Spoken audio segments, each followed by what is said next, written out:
Hello friends, आप सभी लोगों का स्वागत है मेरी यूट्यूब चैनल पर। तो हमने जो लीवर की ये सीरीज स्टार्ट की थी पैथोलॉजी में, उसमें हमने पूरा हिपेटाइटिस बहुत अच्छी तरह से कवर किया था, जो आपका यूनिवर्सिटी के लिए बहुत ही इम्पोर्टेंट क्वेश्चन भी था। तो आज जो हम देखने जा रहे हैं वो है सिरोसिस। और ये सिरोसिस जो है वो हमारी जो हिपेटाइटिस है उसी का कंटिन्यूएशन है। तो आप सबसे पहले हिपेटाइटिस को अच्छी तरह समझिए, अच्छी तरह पढ़ लीजिए और फिर ये सिरोसिस वाला टॉपिक स्टार्ट कीजिए। तो इसी के लिए मैं एक बार आपको ऊपर से ओवरव्यू दे देती हूँ। ओके, तो सबसे पहले जो हमारा हिपेटाइटिस था उसके कितने टाइप थे, उसमें कौन सी एंटीबॉडीज थी, उसके क्या ग्राफ थे, फिर उसका पैथोजेनेसिस क्या था, उसके सीरम मार्कर जो बहुत ही इंपॉर्टेंट 6 मार्कर है हमारे लिए, वो भी हमने कवर किया। फिर हमारी जो स्लाइड में हमें फाइंडिंग मिलेगी हिस्टोपैथोलॉजिकल, वो सारी फाइंडिंग भी हमने देखी थी कि एक्यूट हिपेटाइटिस क्या है, क्रोनिक हिपेटाइटिस क्या है, उसकी क्या क्या फाइंडिंग्स मिल रही है। तो अगर हमारे लीवर पर कोई भी इंजरी हुई, वो वायरल की वजह से भी हो सकती है, टॉक्सिन की वजह से हो सकती है, या फिर कोई भी, तो क्या होगा कि हमें एक्यूट और क्रोनिक टाइप की ये सारी की सारी जो है वो चेंजेस दिखने को मिलेंगे। किसमें? हिपेटोसाइट में। तो अगर एक्यूट हुआ तो ballooning degeneration, Councilman body, drop out necrosis, bridging necrosis और इन्फ्लामेशन और वो सब। और अगर क्रोनिक हुआ तो limiting plate disappear, portal triad lesion और इंट्रालोब्यूलर लीजन्स, ब्रीजिंग नेक्रोसिस, ये सब हमें देखने को मिलेगा। तो आगे हम बात करते हैं सिरोसिस की। तो जो हमारा सिरोसिस है वो irreversible end stage disease of liver है। इनरिवर्सिबल यानी जब तक हिपेटाइटिस है तब तक हम अगर अच्छा इलाज करेंगे तो वो क्योर हो सकता है, लेकिन अगर उसमें से सिरोसिस डेवलप हो गया तो वो क्योर नहीं होगा, क्योंकि सिरोसिस में जितनी भी लीवर में इंजरी होगी वो सारी की सारी इनरिवर्सिबल इंजरी है। और एंड स्टेज डिसीज यानी कि इसके बाद आपकी जो सिरोसिस है उसका बहुत ही बुरा प्रोग्नोसिस हमें मिलता है। ओके, देन हम देख रहे थे कैरेक्टरिस्टिक ऑफ सिरोसिस, तो उसमें क्या क्या आएगा। तो पहले तो वो एंटायर लीवर को इन्वॉल्व करेगा। फिर normal lobular architecture of hepatitis parenchyma is disorganised, यानी कि क्या होगा, जो हमारा ये लोबुलर आर्किटेक्चर था, ये पूरा हमारा हिपेटोसाइट है, वो जो हमारा जो लोब बना रहा था वो सारा डिस्ट्रॉय हो जाएगा। और क्या होगा, वो ग्लोबुलर स्ट्रक्चर यानी कि ये जो राउंड जैसा स्ट्रक्चर दिख रहा है उसमें कन्वर्ट हो जाएगा।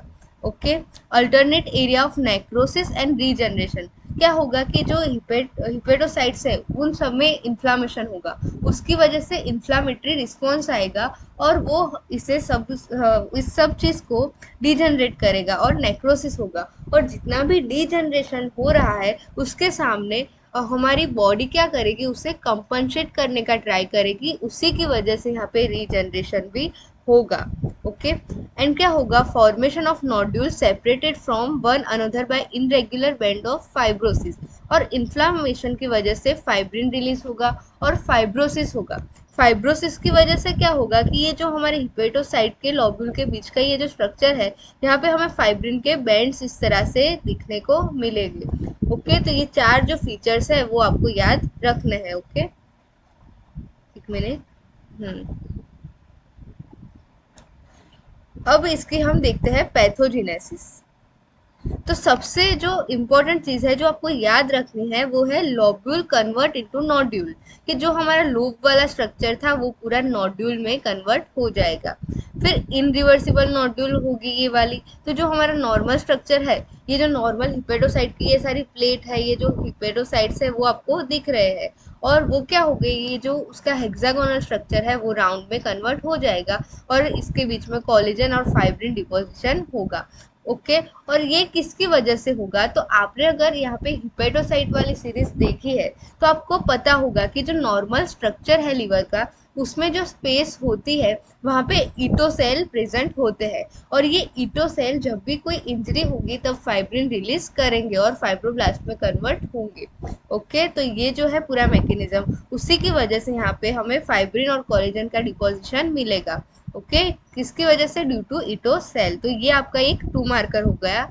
ओके, और क्या होगा, ये जो पूरा फाइब्रिन है वो अरेंज इन सर्कुलर स्ट्रक्चर, तो ये पूरा मैंने सर्कुलर स्ट्रक्चर भी आपको समझा दिया। तो जो भी आपके चेंजेस है यहाँ पे, वो आप इस तरह से डायग्राम ड्रॉ करके अगर बताएंगे तो आपको पूरे मार्क्स मिलेंगे इसमें। ओके, तो क्या होगा, हिपेटोसाइट में इंजरी होगी, continue destruction of hepatocyte, collapse of normal lobular hepatocytes parenchyma, proliferation of fat storing ethocell and transform into myofibroblast and fibrocytes। okay, और increase synthesis of type 1 and type 3, ये याद रखिएगा, type 1 and type 3, collagen in the space of days, fibrosis in liver lobules. Okay, और आपका एक दूसरा जो 2 marker है वो है रीजनरेटिव नोड्यूल, जो आपको यहाँ पे बहुत ज़्यादा बार पूछा गया है। तो रीजनरेटिव नोड्यूल क्या है, तो क्या होगा कि जब भी इंजरी होगी तो सारे के सारे जो हिपेडोसाइट्स है उसमें क्या होगा, इंजरी की वजह से नेक्रोसिस होगा। ओके, उसकी वजह से क्या होगा, हमारी जो बॉडी है वो कंपनसेटरी मैकेनिज्म प्रोड्यूस करेगी, और जो सर्वाइविंग होगा हिपेडोसाइट्स का वो इंक्रीज करने का ट्राई करेगी। उसकी वजह से वो क्या करेगी, प्रोलिफरेशन करवाएगी, किसका, हिपेडोसाइट्स का। तो उसकी वजह से रीजनरेटिव नोड्यूल हमें देखने को मिलेगी। क्या है, compensatory proliferation of hepatocyte is restricted with in fibrous nodule formation.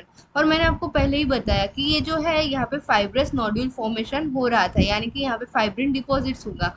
इसकी वजह से क्या होगा, वो रिस्ट्रिक्टिव रीजनरेशन कर पाएंगे जो हमारे हिपेटोसाइट्स है वो, उसी की वजह से हमें रीजनरेटिव नोड्यूल देखने को मिलेगी। ओके, और फिर आपका जो सबसे इम्पोर्टेंट यहाँ पे पार्ट आता है वो है क्लासिफिकेशन का। तो हम 2 टाइप के क्लासिफिकेशन करते हैं, पहला है मॉर्फोलॉजिकल और दूसरा है इटियोलॉजिकल। तो जो मॉर्फोलॉजी है, यानी कि हमें स्पेसिमेन में देखकर कैसे पता चलेगा कि ये कौन सा सिरोसिस है। तो अब अगर हमें लीवर का स्पेसिमेन आया और वो आता ही है आपके पैथोलॉजी के प्रैक्टिकल में, तो क्या होगा कि मैक्रोनोड्यूलर एंड माइक्रोनोड्यूलर 2 टाइप के हमें देखने को मिलेंगे। तो ये आपको याद रखना है कि लेस देन 3 mm है और ये वाला मोर देन 3 mm है, और हमें मिक्स भी देखने को मिल सकता है। देन हम देखते हैं इटियोलॉजिकल क्लासिफिकेशन। तो इटियोलॉजिकल यानी कि सिरोसिस जो है वो बहुत सारी चीज़ों की वजह से होगा, यानी कि अल्कोहल कंज्यूम करेंगे हम, फिर कोई भी हमें हेपेटाइटिस हुआ तो उसकी वजह से होगा, फिर biliary cirrhosis, pigment cirrhosis, then cirrhosis in Wilson's disease, cirrhosis in alpha 1 antitrypsin deficiency. और ये जो है आपका वो 2 मार्कर है कि अल्फा 1 एंटीट्रिप्सिन की डेफिशिएंसी से कौन कौन सी डिसीज हो सकती है। तो जो हमारी पहली डिसीज है वो है एम्फाइसेमा, जो आप सभी को पता होता है, लेकिन आपके 2 मार्कर में 2 एग्जाम्पल पूछते हैं। तो जो दूसरा है वो है हमारा cirrhosis. Okay, then cardiac cirrhosis है, एंड इंडियन चाइल्डहुड सिरोसिस है, cirrhosis in autoimmune hepatitis, cirrhosis in non alcohol steatohepatitis, फिर मिसलेनियस है, और क्रिप्टोजेनिक सिरोसिस, ये बहुत सारे इसके टाइप है। लेकिन जो आपके एग्जाम के लिए इम्पोर्टेंट है वो है आपका अल्कोहल वाला, post necrotic, and then cirrhosis in Wilson disease and haemochromatosis. Okay, ये 4 जो है वो आपके इम्पोर्टेंट है, तो इतने आपको याद होने चाहिए। फिर इसमें से माइक्रोनोड्यूल कौन से है और मैक्रोनोड्यूल कौन से है। तो मैंने यहाँ पे जो 3 हाईलाइट किए हैं, alcoholic, post necrotic and Wilson's disease, वो सारे मैक्रोनोड्यूलर है, और अदर यानी कि जो भी सारे बच गए वो सारे हमारे माइक्रोनोड्यूलर है। लेकिन जो अल्कोहलिक है वो हमारा मिक्स्ड वाला है, यानी कि उसमें मैक्रोनोड्यूल भी है और माइक्रो भी है, लेकिन जो मेनली है वो माइक्रोनोड्यूल्स हमें देखने को मिलेगी। ये नोड्यूल्स क्या है, वो तो आपको पता चला ना कि ये हमारा लीवर है, तो उसमें क्या होगा, ऐसे नोड्यूल वाला स्ट्रक्चर हमें देखने को मिलेगा। और वो अगर बड़ी बड़ी यानी कि 3 mm से बड़ी नोड्यूल है तो वो उसे हम मैक्रो नोड्यूल कहेंगे, और छोटी नोड्यूल है 3 mm से तो उसे हम माइक्रो नोड्यूल कहेंगे। ओके, तो ये हमारा ओवरव्यू और पैथोजेनेसिस हमने देख लिया। तो सबसे पहले आपको ये जो इंट्रोडक्शन है उसके जो फीचर्स है वो लिखने हैं, ये वाला पार्ट। देन आपको उसका जो डायग्राम है और पैथोजेनेसिस है वो लिखनी है, फिर उसका मैकेनिज्म, फिर regenerative nodule, and then last में क्लासिफिकेशन। ओके, तो यहाँ पे आपका जो सिरोसिस है उसका इंट्रोडक्शन पूरा कंप्लीट हुआ। अब हम आके देखेंगे alcoholic liver disease and cirrhosis. Then हम देखेंगे विल्सन्स डिसीज वाला सिरोसिस, और लास्ट में हीमेटोक्रोमेटोसिस। तो हमारी जो तीन मेन डिसीज है वो हम आगे देखेंगे। लेकिन क्या होगा, जब भी आपको सिरोसिस अकेला 10 मार्क्स में पूछा जाएगा तो आपको ये इतना तो लिखना है जो मैंने इंट्रोडक्शन में समझाया, लेकिन आपको आगे जो अल्कोहल लिवर डिसीज है, फिर आगे जो हम देख रहे हैं विल्सन्स डिसीज, हीमेटोक्रोमेटोसिस, वो सारी भी आपको लिखनी है। तो वो सब मैं अलग लेक्चर में कवर करूंगी। तो अभी हम सिरोसिस में और 3 लेक्चर देखेंगे, जिसमें आपकी जो अल्कोहलिक सिरोसिस है वो आपका बहुत ही इंपॉर्टेंट 10 मार्कर है। और अगर आपको सिरोसिस की शॉर्ट नोट पूछी गई तो आपको तीनों की तीनों लिखनी पड़ेगी। तो जुड़े रहे हमारे साथ आगे की लेक्चर्स में। Thank you very much friends.